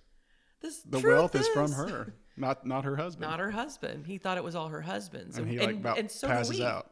So do we. I mean, we assume it's they don't really go into that. They didn't really say. And so we didn't really know who the wealth belonged to. And so there's a big surprise at the end where not only do they get back together, But she says, I didn't give it up, Yeah, she's She like, said, it's the all truth mine. is, it's mine. The boat, the money, everything. It's all mine. Oh, it's okay. He's not ready to like pass out. And so when on the boat, she's like, did you tell him? And all the kids are sitting there making out their Christmas list. Oh, that's so cool. It's so Greg. A little girl. She says, a little girl. Yeah. She wants a little girl. He's like, what can I give you that you don't already have? I love when he goes and knocks on the boys' clubhouse door, and they go, who is he? He goes, Dr. Death, let's go. We're going to get Mom. Yeah, so cool. What a wonderful movie. Yeah. And just, of course, it's not the Oscar award-winning movie. But it's such a must-see. But we liked it. That's all that matters. And I can quote the hell out of it. Good stuff. Okay. Twin. Oh, twin. My Now, hold name is Travis. Roy. I was going to save that for one of my quotes I was going to quiz you on, so sorry. we'll throw that out. Sorry. Now this one, I'm just going to quickly mention the rest because I can't choose, and you can't make me. Okay. Coming to America. Classic. The Princess Bride. European Vacation, which is also a John Hughes film. Oh, is it? I didn't realize. Had no idea. Okay, that's good. It's good to know. Ferris Bueller's Day Off. Those are... I mean, there's so many. Those are Hall of Fame. But these are Hall of Famers for me. And then I had a whole list of honorable mentions. And I got a few honorable mentions. Okay, tell me yours. Weird Science. Absolutely. See? Weird. Dun-dun-dun-dun-dun-dun-dun. He don't even have a license, Lisa. We got to be careful with the quotes because... Okay, sorry. Spoiler. Weird Science. Big. Yes. Big was a good one. I wanted to be that kid. I was the same way. I was like, I want to be older. Everybody wants to be a grown-up until they're grown up. Yeah, and I thought Elizabeth Perkins was really good in it. The Never-Ending Story. We're gonna have to wait on that one. Okay. Because I got something to say. Okay, and then I also had European Vacation. I think you mentioned that. Yeah. And then the last one I had was The Three Amigos. I thought about that one too, although it didn't make the cut. Let me just run down my list, and I'll do it fast. Let's hear it. Steel Magnolias. Mm-hmm. Girls Just Want to Have Fun. That's a good one. Yes. That's another one that I bet you we are one of the few that really know that one. Right. Like really, really know that one. Helen Hunt got her start. Sarah Jessica Parker. Good Sarah stuff. Jessica Parker. Can't Buy Me Love. I still watch that. A Chorus Line. Annie. Once Bitten. Jim Carrey. Jim Carrey. That was like 1982 or 1981. That was early. Dirty Dancing. The Best Little Whorehouse in Texas. Dolly Parton and Burt Reynolds. Burt Dom DeLuise. Yes. Dead Poet Society. See, I'm not as good on that one as you probably are. Yeah, I know exactly what the one you're talking about. I also shared it with my students for many years. Yeah, there you 16 Candles. Pretty good. Poltergeist. Come on. Listen, we'll get into it, but that's okay. We have another category to discuss, and that's okay. Labyrinth, Adventures in Babysitting, Mannequin. Yes, it was good. Kim Cattrall, you go, girl. I just watched that fairly recently. Love it. About 3 months ago. Lucas was good. Beaches. Corey Haim, Lucas. Luca Plakia. I'll have some milk duds. Yeah. Beaches, Spaceballs. Spaceballs. Comb the Desert. Man, we ain't found shit. Outrageous Fortune. Oh, God. Another Bette Midler. Outrageous Fortune. Shelley Long. Shelley Long, Bette Midler. On this adventure together. Who they start out at odds. They're competing for the same man. And then they find out he faked his death, and they're on the move to try to figure out what this is all about. And he snows Shelley Long by going. She works in this Halloween costume shop, and he says he needs a pumpkin. Yes. And he's just very good about making her buy into what he's selling, and then they end up together that night. Yes. And they both are being completely. And he had a certain type of tobacco that they were able to find his trail because that was his. Yes. And, oh man, that was a good one. And they both want to be actresses, so they're both And one of my favorite lines from that movie, Bette Midler says, "Actors are just bullshitters who get paid." Right, and then the acting teacher ended up being in on it. Remember? Yes. Good movie. Outrageous Fortune. Again, I will be willing to bet that not many people have even heard of that movie. It's worth the watch. Outrageous Fortune. Outrageous Do Fortune. it now. Do it now. And one more, and I only list this not because it's not an 80s movie. Mm-hmm. It actually came out in 1998. But we opened this episode with talking about what a special era the 80s movies were and all that. And just the time period itself. So I had to include a period piece in honor of the 80s because I feel like it does such a tremendous job of capturing the vibe of the 80s, the mood of the 80s. The Wedding Singer. I've got to pay some homage to Adam Sandler, my close personal friend, Adam Sandler, and Drew Barrymore. I just feel like The Wedding Singer, if any Gen Z kid wanted to really understand what it felt like in the 80s, just watch The Wedding Singer because they capture it pretty well. Yeah, I think I like that movie. It's so much. Another it's one so that much I've seen fun. recently. What was the lady's name? Ben Stiller's wife is in that. Yes. No, great story. Kind of a feel good thing. Underdog getting the girl. Underdog getting the girl. The music is really good. It has that one funny wedding singer. It's not Adam Sandler, but it's the other one that has made it into other movies because of his. Do you know who I'm talking about? The blonde head guy that sings in The Wedding Singer. It's not Adam Sandler. It's another band, and then he ends up being in the American Pie movies, I think, as a prom singer. Or there's another movie that he's in. I'm not.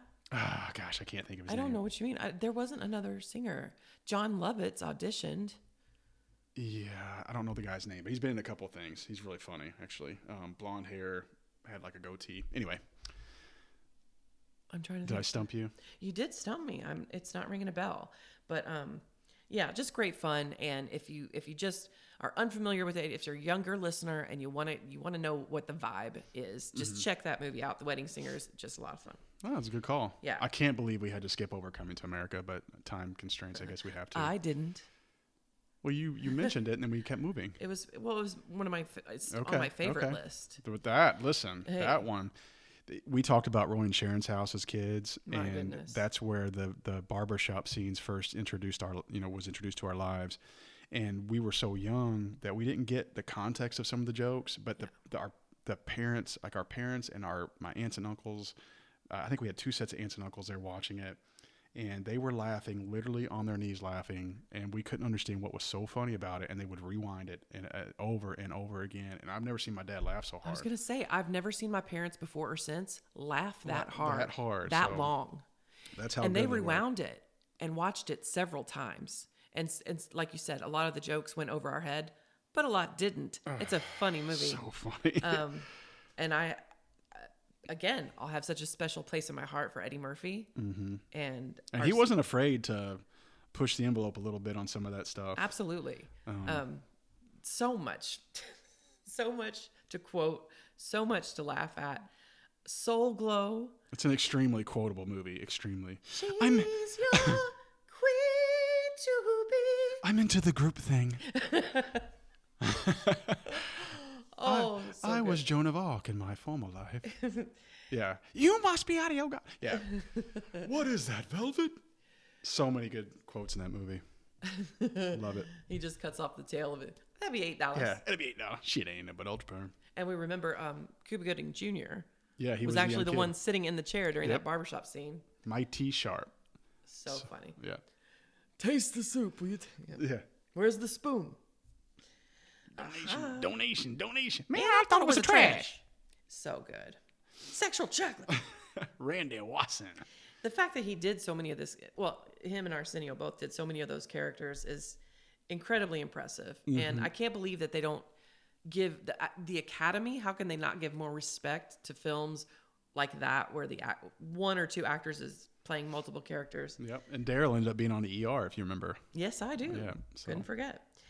Okay, so there were just a couple that I needed to mention that I think were, good movies, but more popular, I think, culturally for music that was used. So Okay.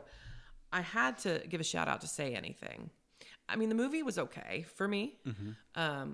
I know it's a big fan favorite, but Peter Gabriel's song, In your eyes. Get the boombox.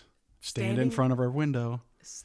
John Cusack standing with the boombox in the air while that song plays is a chef's kiss 80s moment. Mm-hmm. And so I had to mention that. It's a good one. It's a good one. It's a beautiful one. Flashdance. I mean, I don't know how it was received in its day, but good movie, but better because of the dancing, the performances. It was sort of memed in other films. Remember Tommy Boy? Yeah, She's Chris a Farley does it maniac, as the gas pump. maniac. Yeah. And then, of course, the iconic water splashing, Yes. which Kelly does in The Office episode. Which Jennifer Aniston does in We're the Millers. Right. For the most part, she does that, yeah. So just, I had to mention that, the music and the effect it had on the culture, the impact. And finally, Footloose. Oh, yeah, he had to pick that one. Now, that one is so special to me. I only remember watching the movie like a couple of times, but the music, we had the soundtrack cassette tape, and we spent so much time during our summer breaks at Mandy and Steven's house, our cousins. They had a pool, and we would swim and we'd listen to the soundtrack. So let's hear it for the boy. Oh, yeah. And mean, I need a hero. Oh, yeah. God, Right? yeah. So we would come up with, because we were convinced we were going to be on Star Search, and we were coming up with these dance routines. Do you feel emasculated at all? Am I blowing your cover? No, listen, I'm at the point now where I'm strong enough in myself, and I understand. Okay, good. Yeah. Good. Yeah. Because at that time, that was kind of a girly thing to do. I'm glad things have changed a little bit in the other direction. Yeah. But that was so much fun. I remember. No, good movie. Yeah. Sean Penn's brother was in it. The actual title track, Footloose, was really good. The song, I mean, that's still played at events, and it's in The Office with Andy in that warehouse. Yeah. Yeah. Culturally significant. Kevin Bacon. All right, and then final category, movies that traumatized us. I wanted to include I this. have a few. And I don't necessarily mean they traumatized us because they were scary. Could mean that. Could mean that, but traumatized us for various reasons. You go first. Okay, well, Poltergeist. I mean, I have two of my three are because they scared the bejesus out of me. Poltergeist being one. Yes. So, and I think part of that too was the little girl was like my age. Yes. She was like literally like my same age. So that scared me, and I thought I was gonna be pulled into the TV, and the pool scene with the skeletons. Very and scary. Oh god! Yeah, I watched it over and over. Yeah, but it took me a while to like feel comfortable getting in a pool because of it. So that one really got me. Yeah. So you just want me to keep going? Yeah. Okay. The second one, I'll just stick with the two that scared me. Okay. All right. Nightmare on Elm Street. Yes. Always scared me. Yeah, for sure. So I was afraid to like go to sleep because I thought I was going to see Freddy in my dreams. So that one was kind of traumatizing for me. But like you said, I would watch it multiple times. It's like, why? If it scared me that much, why would I watch it? But it's just, people were dressing like Freddy, had the glove with the, the blades and all that kind of stuff, and then the sweater. Very scary. But then, so I'll get to it. But then the guy that was Freddy in that movie ends up being on the show V. Yeah. And you see him like without the makeup and stuff. You're like, oh, that dude's a nerd. Like, So then that kind of like helped me get through the scary part of Nightmare on Elm Street. Yeah, we love that movie. And the third one, I bet you would never guess in a million years, but La Bamba. I thought about that one. I considered that. So Lou Diamond Phillips was amazing in that movie, and it traumatized me because I was afraid after that movie of death. Like when he died on that plane crash, I remember crying in the movie theater. I was 7 years old. Yeah. I saw it in the movie theater. And when he gets on the plane, you could tell he's sick and it's snowy and dark. And then they show the plane fly away. And then they play that Sleepwalk by Santo and Johnny. They play that, and then you see everybody, like whatever I don't know if it's a montage or whatever, but they show the different people hearing about it and how they reacted to it. And I remember crying, thinking I don't want to die, and I don't know. It just kind of brought death close to home for me for some reason. At an early age. Yeah, at an early age. So I was afraid to fly for a little bit after that.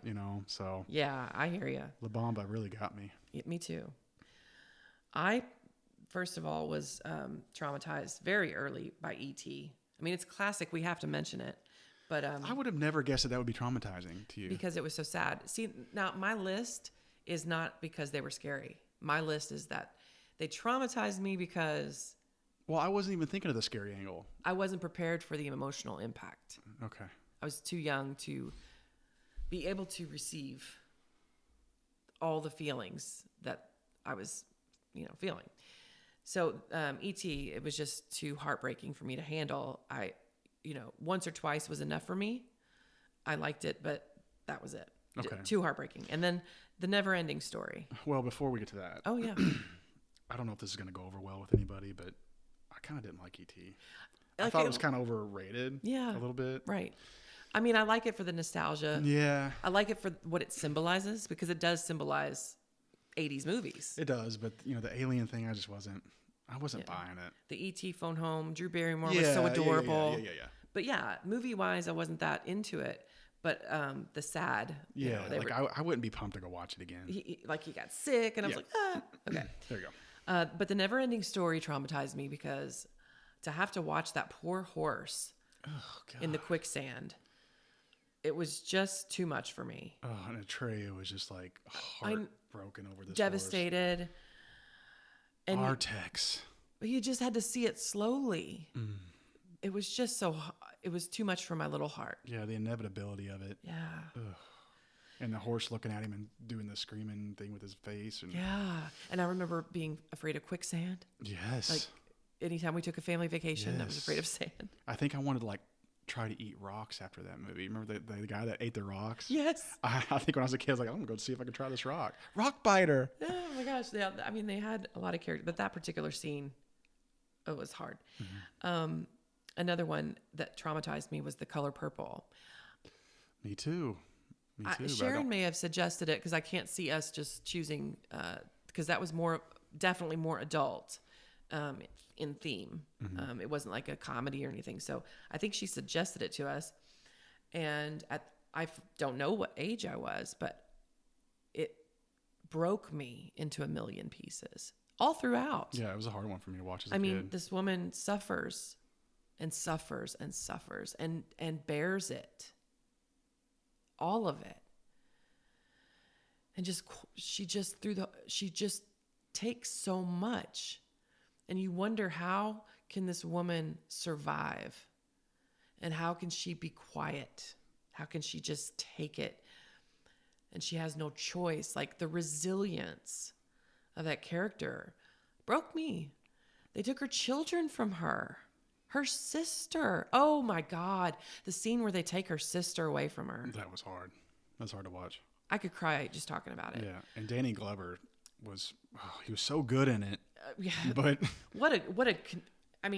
this one got all the awards. Yeah. I mean, this one, and I won't see the new Color Purple, the musical, because it's too precious for me. The movie is too precious. I read the book as an adult, but it traumatized me as a little girl, because it was just too much for my heart to handle. And then how it ends in the field, and Danny Glover does kind of redeem himself, because he arranges to get them sent back. Yeah. And they're in the field doing yeah, it's a good and one. Oprah is so good in it. And but it did traumatize me. It was just too much for my little heart. And then finally, Stand By Me really traumatized me, because it talked about death and dead bodies. And same. Although we watched it over and over and knew it very well and loved it, it still had an impact that I wasn't ready for. Mm-hmm. Because not just that, but the neglect that Will Wheaton's character was experiencing. Will Wheaton, we've been talking about The Big Bang Theory. Love it. But yeah. Again, special place in my heart. Well, it was just like the La Bamba thing, like death. I felt yeah. that when River Phoenix's character, like when they tell us that he died in a knife fight. I know. I remember being on our steps crying. Yeah. Like, I don't want to die, Mom. Mom was like, what's wrong? I was like, I don't want to die. Yeah, because at the end, he tells us what it. happens. So that the narrator tells us what their future holds, and it's heartbreaking. Yeah, because you love the character within the movie, because he's like the one that kind of gives everybody confidence. He's grounded. Yeah, he's been there. And he's been not afraid. He's not afraid of anything. It seemed like. Yeah. He'll stand up for people. Who's important to him. I hated seeing. So the story goes that his older brother was killed tragically in an accident. And it's a story that isn't told much. But parents who lose a child, often the marriage suffers. And the other kids, the surviving kids, are kind of neglected. Yeah, almost an afterthought a little bit. Well, just too painful. They're grieving, and when you're stuck in that grief, I just can't imagine and I'm glad I can't, but the pain, feeling that pain at the loss of a child and then having other children to tend to, I suppose some parents would see it as a blessing to distract them, like a happy distraction. But some parents I can see getting just too buried in their grief. Yeah, they just And so that's the experience of this character. And so that was sad. Yeah, it's like they can't give 100% of their emotional Right. support to the other Exactly. kid. And do you remember who his older brother was that died? Yeah, that would be John Cusack. Good call. Okay. Good call. But I do have a special memory attached to it because when I saw it for the first time, it was in the living room at our house on Fern Street. Mm-hmm. Which is why I was on the steps crying. Now, because we were Gen X kids and our parents, we didn't have those sitcom moments where the parents take you to the side and sit you down and talk about your feelings. That never happened. Mm-hmm. So it was very special when you got, like you talked about the karate and with Dad. Mm-hmm. It was very special when Mom or Dad had a moment where they weren't cleaning, cooking, working, whatever. So at the end of Stand By Me, Richard Dreyfuss kind of puts his work away because he's the storyteller and goes outside to play with his kids. Mm-hmm. And you can see it through the window of the house. And it's such a nice moment, especially layered with Ben E. King's beautiful song, Stand By Me. So when the song came on and the credits are rolling, Mom, she was in her nightgown. She grabbed my hands and we twirled around the living room to that song together, and Mom sang along with it. Oh, that's cool. And I'll never forget it. That's such a vivid memory. So it traumatized me, but also I have that very... Yeah, while you guys were doing that, I was on the stairway, or the stair steps, but going up to our upstairs crying, and Mom probably had to leave you to tend to me and be like, what are you crying for, you big baby? And I was like, I don't want to die. It was tough, but yeah, great. I was only like 5 years old. All right, well, folks, we are an hour and 45 minutes in, but we're just going to wrap up with a quiz. Let's do it. Quiz me. Feed me. Every Gen Xer should know the movies based on these quotes. And Joe, I'm going to tell you something I'm very proud of. I came up with these without Google. That's impressive. These are off the top of my head. That's impressive. Oh, I could have kept going. Are you ready? I'm ready. Always. Let's go. I am your father. Oh, that's Star Wars. Empire Strikes Back. Okay, well. I'll count it. Thank you. It's in the same family. I'm not bored. I'm quite happy. Everyone wants to be me. Overboard, Goldie Hawn. Go watch it, people. I just ate a bug. Listen to me, medical people. And one of my favorites. Andrew, are you going to bring me my lemon or do I have to squeeze it from my hat? Okay. Oh, hi, Ma. It's me, Irving. Oh. You may not know this one. I feel like we've talked about it recently. You're going to have to help me on that one. A police station in a remote, I forget the location. Does Cartagena ring a bell? No. It's Romancing the Stone. Yeah. It's Danny DeVito. Nah, that's a tough one. I probably only saw that once or twice. Okay. How about this?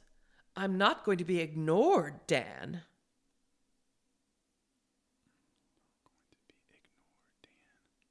I'm not going to be ignored, Dan. I might boil a rabbit on your stove for your wife to find. Is that Fatal Attraction? Fatal Attraction. Good call.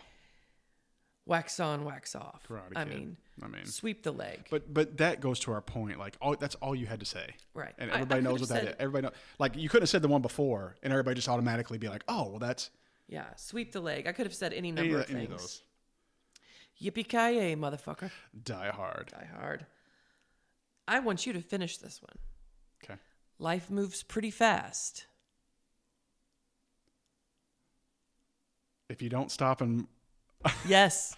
Keep going. I'm trying to remember exactly how it goes. Keep going. If you don't stop to look around once in a while, you might miss it. There you go. Gosh, I was trying to get there. I thought about using a different one. Would you have got it if I had said, I love driving it. It is so choice. I would have been able. But no, I knew it was Matthew Broderick and Ferris Bueller's. I couldn't remember exactly how the rest of it went. He'll keep calling me. He'll keep calling me until I come over. Yeah, he'll make me feel guilty. Okay. You know what? I'll go. Wait, I'll go. So wonderful. Okay. Kneel before Zod. Superman 2. There you go. I could have been a contender. I didn't do a very good impression. Oh. Is that the one, Robert De Niro? Yes. Oh, Raging Bull. Very good. Yeah, let's go. Speaking of boxing, because he was a boxer, right? Yeah. Okay. So I'm very surprised you didn't mention the champ as one traumatizing. of your traumatizing. I didn't want to cry on this. That's why I didn't mention it. I didn't want to cry on this.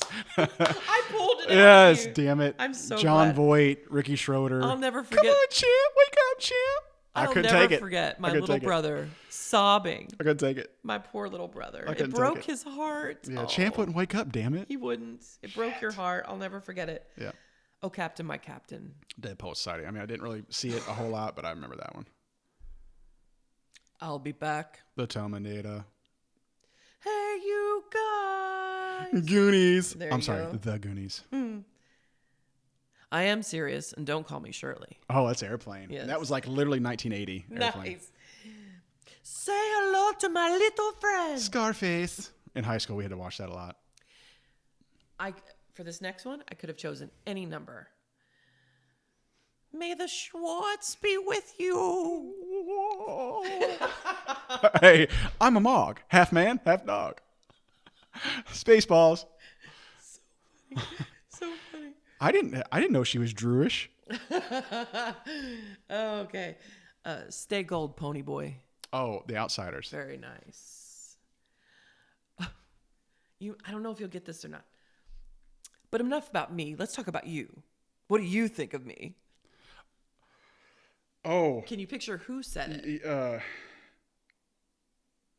my gosh! And you did it so well. Thank you. You did it nobody can see you do it, but you did it just like her too.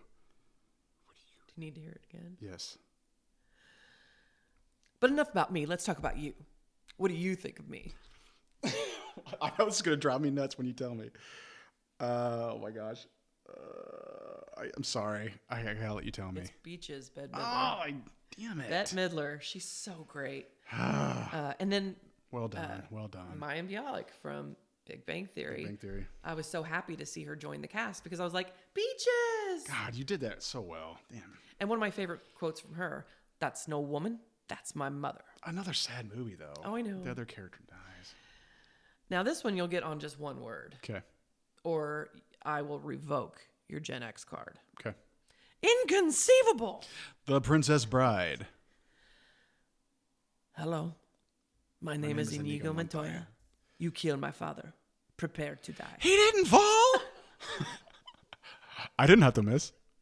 It's not my fault I'm the biggest and strongest. I didn't have to miss. Rodents of unusual size? I don't think they exist. Yeah. I almost gave you As You Wish. Yeah, everybody knows that one. Okay. I'll have what she's having. Now that's a famous, I don't know that we watched this movie together, but that's a very famous 80s movies quote. What is it? That is what Rob Reiner's mom, that's the woman who plays this character in the diner. It's When Harry Met Sally, after Meg Ryan fakes that orgasm. Yeah, Another. She looks at the waitress after she's done, and lady says, I'll have what she's having. Yeah, another one of those that I'm not even 100% sure I've seen all the way through. Yeah, actually, I did not watch it until I was an adult because it was one of those like more clever, older. Yeah. The humor was above our heads and all that Yeah. kind of stuff. But it has one of my all-time favorite movie quotes in it at the end. And in fact, I used this quote when I posted the announcement that Josh and I had just gotten married because it took everybody by surprise. But he says to her at the end, I came here tonight because when you realize you want to spend the rest of your life with somebody, you want the rest of your life to start as soon as possible. So that's one of my favorites. Okay. You sure is ugly. Oh, that's Color Purple. Color Purple. Do you remember, it's going to rain on your head? Yeah, I do remember. We used to say that. Okay. I'm not crazy, Lynn. I've just been in a very bad that's Still mood for Magnolias. 40 years. You Yeah, gotta the character. get it out. I know, but the character name, I'm sorry. Gave it away. Still Magnolias. Okay. Chicks cannot hold a smoke. That's what it is. That's what it is. That's the Breakfast Club. Where is Grandpa's automobile?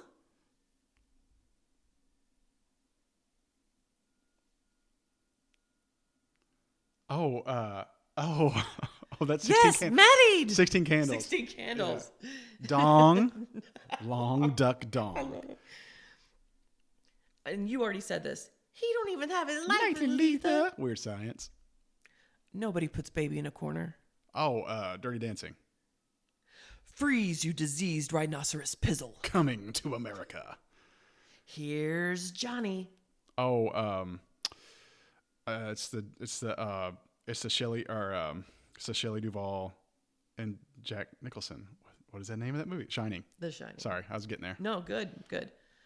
Finish this for me. I feel the need. The need for speed. Ow! Oh. This one is pretty obscure because we haven't talked about it in a long time. You probably haven't seen it in a long time. But it's now on Hulu. Okay, hit me. What a week I'm having. Hey, roaring. Oh, what a week I'm having.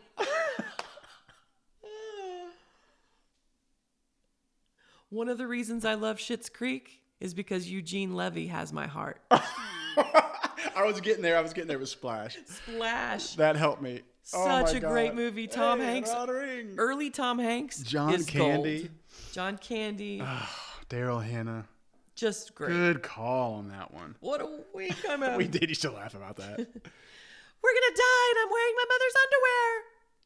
Oh, that's Grease 2. Grease 2. Joe, tell me this. Do you know the Pink Lady's pledge? I don't remember that. To act cool, to be look cool, and to be cool. Till death do us part. Think pink. Yeah. Very nicely done. I'm emasculated now. 1.21 gigawatts. Back to the Future. There were a lot of quotes I could have used, but Yeah. Is that it? That's okay, it. well, I have a few for you. Oh my goodness. Because I only thought it to be fair to ask you. Oh, okay. Okay. I don't think these are hard, but we haven't mentioned this movie, so this might be a little tough. Oh my gosh. And I don't have as many as you, so it'll go pretty quick. Are you ready? Mm-hmm. Listen, son. You're going to be able to do a lot of things the other guys aren't. Oh yeah? Like chase cars and bite the mailman? Teen Wolf. Teen Wolf. Very good. Ready? Yeah. You're going to like this one. They gave them to us. They were presents. Three Amigos. Good job. Infamous. Ready? Yeah. Here we go. You ready? My name is Horace. Monster Squad. The Monster Squad. That movie was BA. The dad in Monster Squad is the dad in real life of the lead character in Suits. By the That way. movie was just so funny. Okay, this one will actually be pretty tough, and it's a long one. Ready? So you thought you could make it around the block? Oh, so now I'm supposed to be scared of a water pistol? There ain't no water in this gun. So what's in it? Piss. That's a tough one. That's almost unfair, I think. There's something familiar about it, but Want me to tell you? yes. The Boy Who Could Fly. Fred Savage, when he's trying to get his little bike thing around the corner, Oh wow. and the bully will never let him go around the corner. Yeah. Yeah, he put It's been way too yeah, long. he for put me. piss in a water pistol. That's My only shot at ever being in a gang fight, and all I get is one stitch. Adventures in Babysitting. You like that one? Yes. This one's funny. Kent, I believe the pyramidal tracks are a housing development outside of Cairo. Oh my god. European vacation. Yes. My family and I are looking for sex. Oh god, Dad. This is really rank. Yeah, he goes, Dad, Grandma's from Chicago. He's like getting all like wishy-washy and like looking out in the open area of this like European field, and he goes, This is where our forefathers are from. He's like, Dad, Grandpa's from Chicago. Whatever, Russ. No, the best. And I still use it. Because we live near the roundabout. Look, kids, Big Ben. Look, kids, forget it. Yeah. Bottom it. This is amazing. I cannot get left. New look streaming down the streets for your affection. When Rusty's out there and they're all getting like all Italian dressed up and stuff. Yes. So funny. All right, that's all I had. Joe, I had so much fun talking about these movies. Yeah, this took me back. This was good. It took me back too, and I just really enjoyed it. And I cannot believe this, but we are almost at 2 hours. We could have went longer. Anyone who stuck around, thank you so much for listening. And I also want to say thank you to those who listened last week. we haven't really been sharing our podcast on social media. I was kind of waiting until it felt, I don't know what I was waiting for. Maybe a little bit of fear, but Mom shared it, and then I wake up and we have all these downloads, and we have surpassed, as of this morning, we surpassed 150 downloads, and we have 90 views on YouTube for our first 3 episodes. So I just want to say thank you to anybody who listened, who continues to listen. Please subscribe. If you want to send in questions or comments, I think the easiest way to reach us right now to give us some feedback or show ideas is thebestofgenx@gmail.com. We'd love to hear from you. And just thanks again. Yeah, I was going to say the same thing. Ditto. It's been a really good experience so far, and we appreciate everybody taking the time to listen and support. One of the very Tell first your friends. things, one of the very first things we said when we started the podcast in episode 1 was we've talked about doing this for at least 2 years. Always is something fun for us to do together. And so as far as I was concerned, I didn't really care if we ever got listeners. And one of the reasons I wasn't sharing it was because I wanted it to just, happen naturally.